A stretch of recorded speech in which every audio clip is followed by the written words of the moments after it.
আমার প্রিয় ভাই বোনেরা, আমি ডক্টর কালাম ফারুক। আজকে কথা বলবো একটা শিশুর জন্ম নিয়ে তার বিকাশ পর্যন্ত কিভাবে জীবনের প্রক্রিয়াটা তৈরি হয়। একটা বাচ্চা জন্মায়, সে পূর্ণাঙ্গ সব কিছু নিয়ে জন্মায়, তার ব্রেন, তার অঙ্গ প্রত্যঙ্গগুলো। সে প্রথম 3 বছরে তার ব্রেনের মধ্যে ফাউন্ডেশন তৈরি হয়। বাবা এবং মা যেই নেচারের থাকেন, আশেপাশের পরিবেশটা যেই নেচারের থাকে, সে সেগুলোকে অ্যাবজর্ব করে।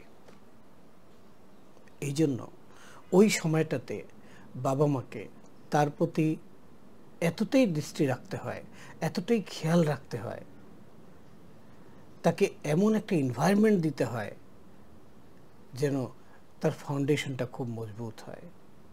সেই সময় যদি সংসারের মধ্যে ঝামেলা থাকে, হাজব্যান্ড ওয়াইফের মধ্যে দ্বন্দ্ব থাকে, তখনই বাচ্চাটার প্রতি তার বাচ্চাটার ব্রেনের মধ্যে একটা এমন প্রভাব পড়ে, এমন একটা প্রোগ্রামিং হয় যেটা থেকে হোল লাইফ সাফারিংয়ের মধ্যে নিয়ে যায়।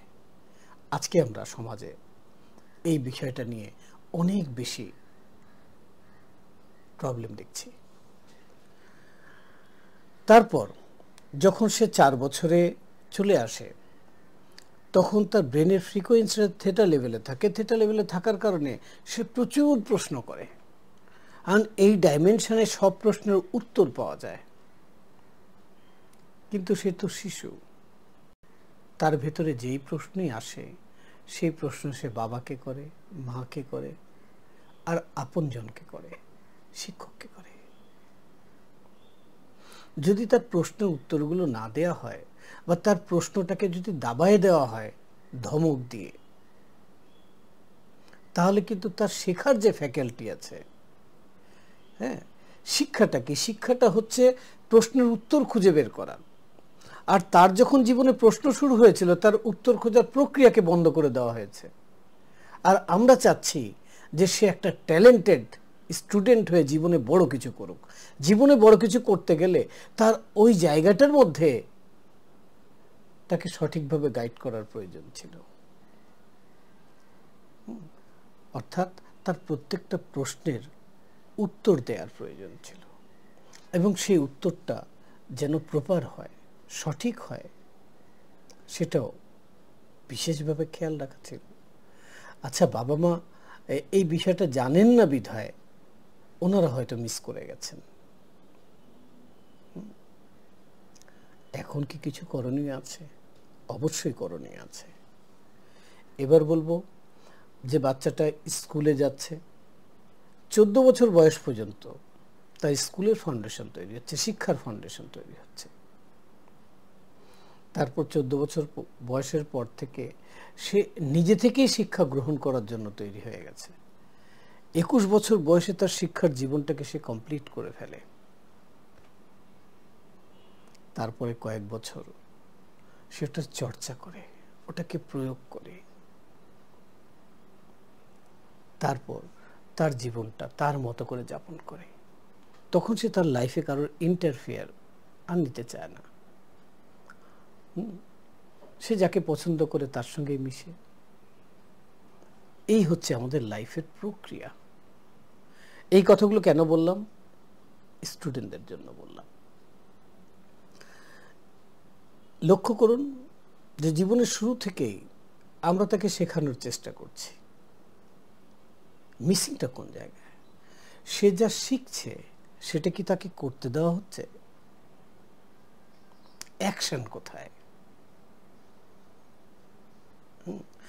আর শেখার সময় সে কি ব্রেনের আলফা ফ্রিকোয়েন্সিকে ইউজ করছে? যদি আলফা ফ্রিকোয়েন্সিকে ইউজ না করে থাকে, তাহলে তার সাবকনসিয়াস মাইন্ড প্রপারলি শিখে নেয়। যদি প্রপারলি না শিখে থাকে, তাহলে তার অ্যাপ্লিকেশনে গিয়ে প্রবলেম হবে। একটা স্টুডেন্ট যদি সঠিকভাবে শিখে আর সেটাকে সঠিক মাত্রায় প্রয়োগ করতে জানে, হ্যাঁ, তাহলেই কিন্তু সে সাকসেস হয়ে যাবে। তো একটা স্টুডেন্ট আজকের সময়ে কিভাবে তার শেখাটাকে তার ভেতরে নিবে, শেখাটাকে কিভাবে এখানে এখানে তৈরি করে এটাকে প্রোগ্রামিং করবে, তার ব্রেনকে এটাতে ইউজ করবে, আর সেটাকে কিভাবে অ্যাকশন লেভেলে নিয়ে আসবে, সেই বিষয়টা শেখানোর জন্য। অর্থাৎ পড়াশোনা আর পরীক্ষা, আমি এখানে পড়াশোনাকে বলছি শেখা, আর পরীক্ষাকে বলছি করা। যখন সে ব্রেনের দুটো পার্টকে একসাথে ইউজ করবে, তখন সে সঠিক মাত্রায় করতে পারবে। আমি 3 ঘন্টার একটা সেশন করাচ্ছি, যেখানে কিভাবে শিখতে হয় আর কিভাবে করতে হয়, ব্রেনটাকে ইউজ করে, আলফা ফ্রিকোয়েন্সিকে ইউজ করে, সেটা শেখানোর জন্য এই সেশন করাচ্ছি। 18 এপ্রিল আমার সঙ্গে যুক্ত হন, আপনি এটা করুন, বাবা মা সহ করুন। তাহলে আমরা আমাদের সন্তানকে একটা সুন্দর, যে ভবিষ্যতের কথা বলছি, সেই ভবিষ্যতের আন্ডারস্ট্যান্ডিং দিতে পারবো। কারণ তারা হিউজ ইনফরমেশনের মধ্যে ঘুরছে, কিছু কিছু জায়গায় তারা কনফিউজ। আসুন, তাদেরকে হেল্প করার জন্য এই সেশনটা করা হচ্ছে। আমার সঙ্গে যুক্ত হন। ধন্যবাদ।